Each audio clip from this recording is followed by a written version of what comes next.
Now I'm gonna serve some collard greens, not your regular collard greens that are simmered for a long time. We're gonna cook them really quickly. So I'm gonna cook a whopping 2.5 pounds of collards, which looks like a lot, but it cooks down to nothing when you're done. And the only thing I'm gonna do right now is take the stem out. Lots of ways to get this done. I like using my hands and just ripping it. If you don't wanna do that, you can use a knife. This is also fun. You hold the leaf up like this and you use your knife like a sword, which is kind of fun.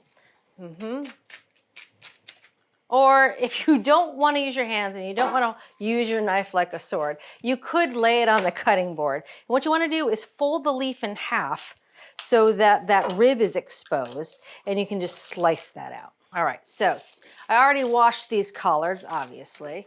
And as I mentioned earlier, I'm not cooking these collards in that traditional long simmered way with a lot of liquid and a ham hock, which is delicious.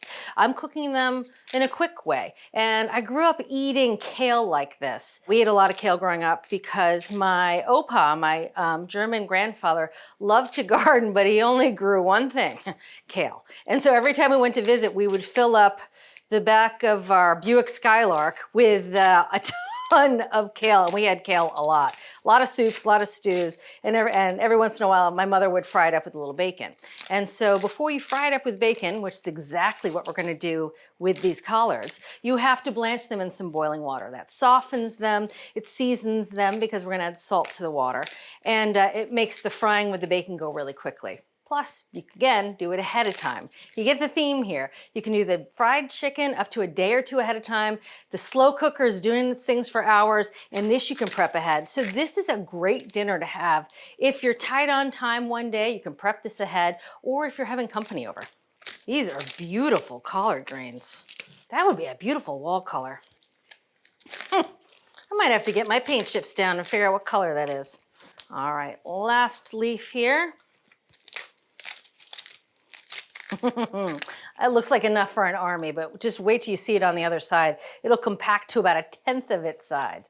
All right, so I have a big pot of boiling water going over here.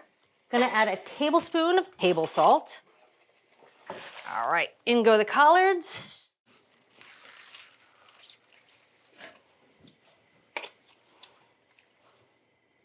Now we're gonna let these collards cook until they're tender, and that only takes about 5 minutes. It has been 5 minutes. Time to drain the collards. Woo. Now I'm just gonna rinse these collards with cold water to cool them off so they're easier to handle, but also it'll stop the cooking. All right, now one more step to get these collards good and dry. That way they'll fry up nicely with the bacon just before serving. Also, it helps the collards stay overnight if you're doing them well in advance. They won't get too soggy. So this is a nice big clean towel. I'm gonna dump all these collards out. And make kind of a log. And we're gonna squeeze the dickens out of them. Don't use your good towels for this. Use your kind of old stained clean towels. All right, here we go. This also works for spinach and kale. Yeah, all that extra liquid is great if you're doing long simmered collards. You know, that with the ham hock and all those flavorings becomes the pot liquor, which you serve on the side. But for this recipe, we're just sauteing them up and all that liquid would really get in the way. Set that aside. Now let's unwrap this. And now's when I give it a good chop because it's so easy to manage. Now, because it's in log form, pretty easy just to slice it right across. And there you go. Now we're just gonna fry them up in a pan with a little bit of bacon. This is 4 slices of thick cut bacon. I'm gonna cut it down into 1/2-inch pieces thereabouts. Rustic is good with me. Now we're gonna cook this in a 12-inch nonstick skillet. Oh, restaurant trick. Push your board off the edge of the counter, put your pan under the board, and then you can just swipe your ingredients right into the skillet. So we're just gonna cook this over medium heat until the bacon is nice and crisp. That takes about 6 minutes or so. That bacon has been cooking for about 7 minutes. You can see it's nice and gorgeous and golden. Now I'm gonna add these collards right to the pan. Oh, when the collards mix with that bacon fat, that is good stuff. All right, so we'll let these collards cook for about 3 or 4 minutes. And as I'm stirring in the collards, I'm breaking up any of those tough bunches that have been pressed together. The heat will help do that too, but it's nice to help it along with your tongs. So the only prep left to do for the collards is I'm gonna mince up 2 cloves of garlic. You could use a garlic press for this. That would work just fine too. Sometimes for the collards, I like leaving the garlic a little on the rustic side. I'm not gonna go for a perfect mince. All right, that's good. Let's collect all that garlic into one place. Last but not least, we're gonna measure out some hot pepper vinegar. Going for about 1/4 cup. There you go. This goes back in the fridge for another day.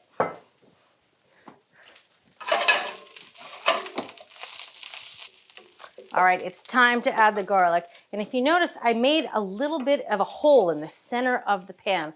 That's where I'm gonna put the garlic so it makes nice direct contact with the heat. That way it will saute really quickly without getting stuck up in the leaves. So we're just gonna cook this garlic for a minute or 2. As it cooks, I'm gonna slowly incorporate it into the collards and the bacon. Oh,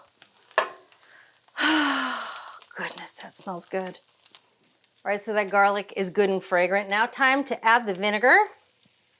And that vinegar just needs to cook out for about 30 seconds. All right, one last flip here. All right, make sure everything's equally incorporated. Also, the flipping not only helps you toss things together, but it helps even out the heat in the pan because you're actually taking the pan off the heat and stirring the ingredients. So it not only looks cool, but there is a function to it. Finish it with a little salt and pepper.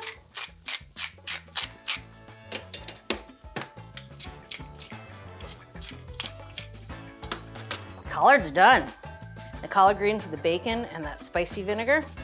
Every time, I love it every time because it's not very wet. You get the bacon, you get the spicy vinegar, and you get the backbone of the collard greens. It's just a perfect balance.